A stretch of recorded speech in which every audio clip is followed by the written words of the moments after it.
applying the rails after we've cut down ripped down all of our pieces of rail, which is the oak floor trim. We ripped it down and I've ran it through, got our nice little edge on there on the router, got our raw piece here. So what we do is we come down here, we set our miter saw at 22.5 degrees, which is what you want for octagon, eight angles. And so what we do is we have our piece of wood with the inside facing us, and we cut our first angle. We just nip off the corner to get our angle on there.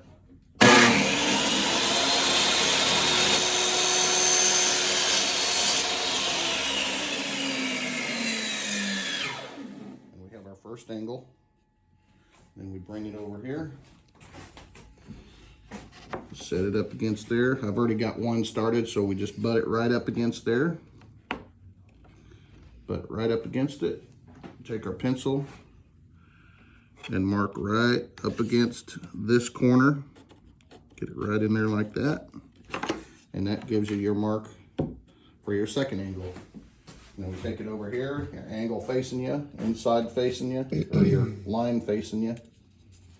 And it's going to be upside down. See, last time we cut it like this, our groove's on the bottom. Now we flip it over like this, and that gives us our opposite angle. Our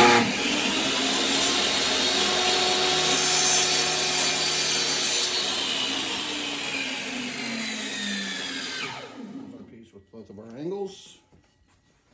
Dry fit it. Beautiful. Then I've got a marking gauge here, and I've got it marked for 1/4 inch, which is half of the 1/2 inch, because I want the nail holes to go right in the middle of the edge of this. So I've got this set at 1/4 inch, and I use my guide, my marking gauge as my guide. So I use this edge here to start my first hole. So I'm going to put a hole right there, and this little pointer right there will knock a little hole in it.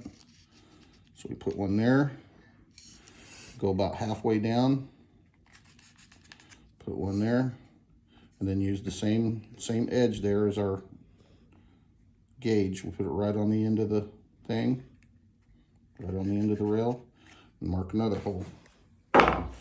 Pre-drill it with a 1/16 inch drill bit so you don't split your wood.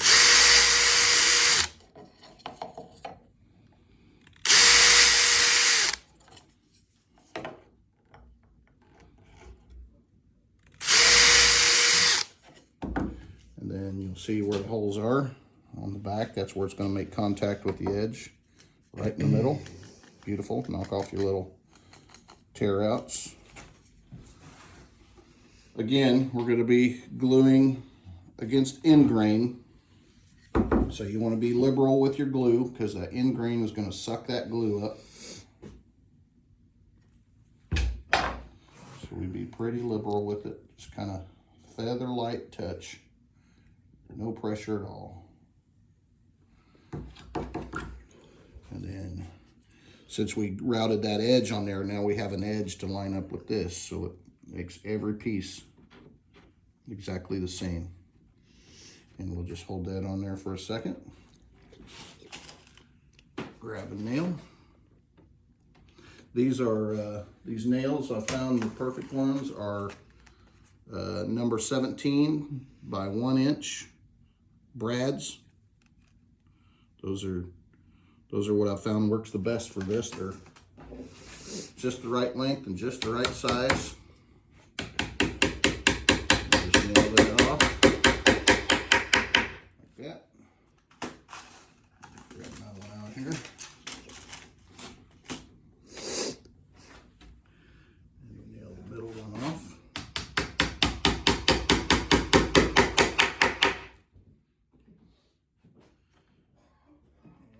Last one. Bring it along home.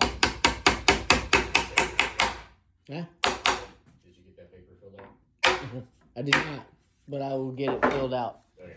I got it in my pocket, I believe. Then you rotate.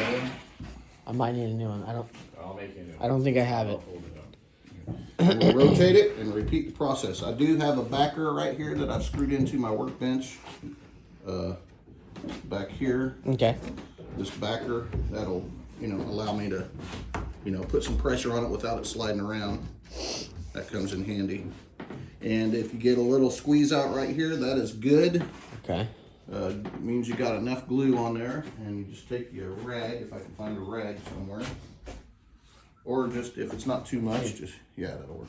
There you go. Just take your little rag there and just knock that little squeeze out down. Just like that. There we go. And since we wait to the end to do our rails, we pre-wax this. Pre-wax your gutter after you get it all finished with your polyurethane and your wax. That'll make that glue just come right out, no problem. You won't have any problem with the glue in there. It'll just, even if it dries, you can just scrape it right off, and since it's waxed, it won't stick. Nice. But that's that process. And then we'll come back and show you the last one when I get around. Gotcha.